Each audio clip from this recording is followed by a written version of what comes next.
রহমতুল্লাহি ওয়া বারাকাতুহু। প্রিয় বন্ধুরা, দেশবাসী, আমরা চলে আসলাম হাটহাজারী মাদ্রাসায়। আসলে একটা বড় নিয়ামত, আল্লাহ তাআলার যে মেহেরবানি, লাখ কোটি শুকরিয়া যে মহান আল্লাহ পাক রব্বুল আলামিনের হুকুমে আমরা এই এত বড় একটা মহৎ মাদ্রাসায় হক্কানি উলামায়ে কেরাম যারা বাতিলের বিরুদ্ধে সারা জীবন হুঙ্কার দিয়ে গেছে, তারা অনেকেই অনেক আলেম চলে গেছে। আমরা এই মাদ্রাসায় উপস্থিত হয়েছি। আপনারা আমাদের জন্য দোয়া করবেন, আল্লাহ যেন আমাদেরকে এই মাদ্রাসায় কবুল করে নেয়। এবং এই মাদ্রাসা হচ্ছে কবুলিয়াত মাদ্রাসা।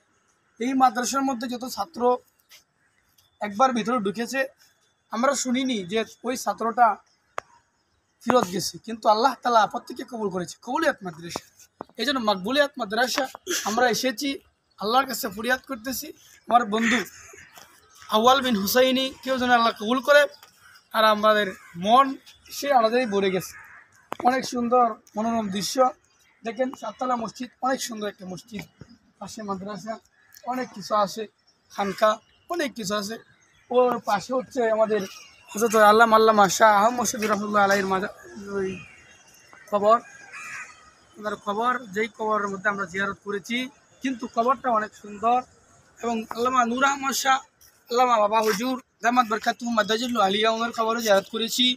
এবং আমরা এই মনোরম পরিবেশের মধ্যে আমরা কিন্তু চিটাঙ্গের ভাষা শিখে লাইছে দীর্ঘ 4 দিনে। আমাদের জন্য কবুল করে নেই, আমরা যেন এই মাদ্রাসা জন্য পড়তে পারি, তারা হাদিস মাস্টার্স কমপ্লিট করতে পারি। আল্লাহ যেন আমাদের কবুল করে। সকলে আমাদের জন্য দোয়া করবেন এবং আপনাদের সকলের কাছে দোয়ার দরখাস্ত বলে আমি আমার কথা শেষ করলাম। আসসালামু আলাইকুম ওয়া রাহমাতুল্লাহি ওয়া বারাকাতুহু।